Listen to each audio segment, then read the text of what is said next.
தற்போதைய சூழல்ல தமிழகம் கிட்டத்தட்ட 10 கோடி அளவுக்கு கடன் வாங்கி இது வரைக்கும் எங்கேயுமே எந்த மாநிலமும் சாதனை படைக்காத அளவுக்கான ஒரு கடன் வாங்கி சாதனை படைச்சிருக்கு அப்படின்னு சொல்லிட்டு மற்ற கட்சிகள் எல்லாரும் நம்ம மேல குற்றச்சாட்டு பண்ற அளவுக்கு ஒரு விஷயம் நடந்திருக்கு. இந்தியால ஒரு மாநில அரசு 10 லட்சம் கோடி ரூபாய் கடனை தொடக்கூடிய முதல் மாநிலமாக தமிழகத்தை மாத்தி இருக்கிறாங்க.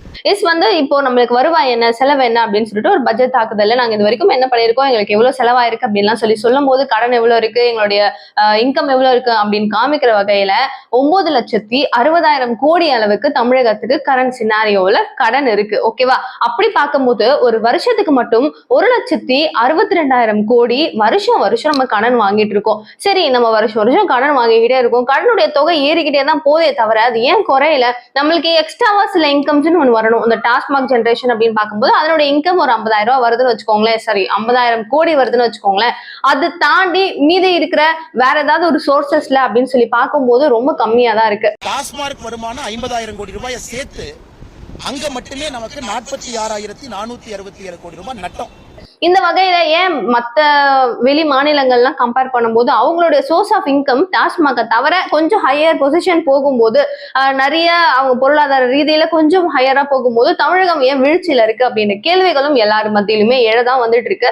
சோ இந்த மாதிரி ஒரு இப்போ பாத்தீங்க அப்படின்னா அவங்களுடைய இப்ப வாங்குறாங்க, ஒரு 1,62,200 கோடி வாங்குறாங்க. இந்த பணத்தை வாங்கி என்ன பண்றாங்க, இதை வாங்கி என்ன இதுல இன்வெஸ்ட் பண்றாங்க அப்படின்னு சொல்லி எல்லாருக்கிட்டையும் ஒரு கேள்வி இருக்கும் போது அதற்கான ஒரு பதில் கரெக்டா என்ன அப்படின்னு பாத்தீங்கன்னா, ரெவென்யூ எக்ஸ்பெண்டிச்சர் அப்படின்னு சொல்லப்படுற பென்ஷன் ஸ்கீம்ஸ் நம்ம எல்லாருக்கும் தெரியும். 1000 ரூபாய் பெண்களுக்கு கொடுக்குறாங்க.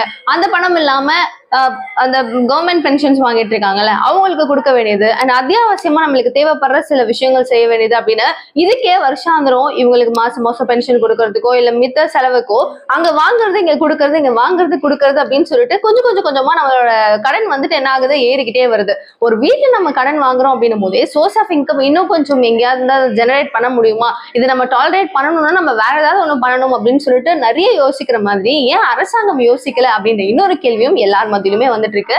சோ இது எல்லாத்துக்கும் அவங்க என்ன தீர்வு சொல்ல போறாங்க?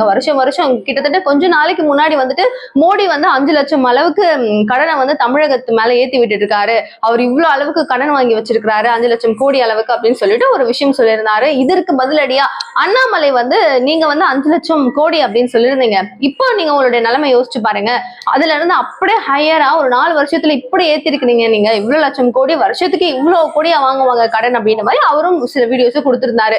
அப்போ என்ன நடக்குதுங்க அப்படின்றது பலரின் கேள்வியா இருக்கும் போது அண்ணாமலை நம்ம வளர்ந்துட்டு இருக்கணும், வளரணும் அப்படின்னு நினைச்சா நம்ம கடன் வாங்குறது கம்மி பண்ணணும். அப்ப சோர்ஸ் ஆஃப் இன்கம் இன்க்ரீஸ் பண்ணணும். அதுக்கு என்ன வழின்றது பார்க்கணும் அப்படின்னு சொல்லிட்டு பல விஷயங்கள் பேசியிருக்காங்க. சோ இதை பத்தி நீங்க என்ன நினைக்கிறீங்க?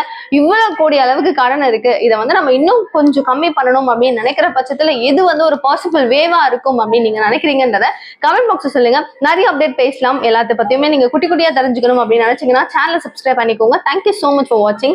Bye bye.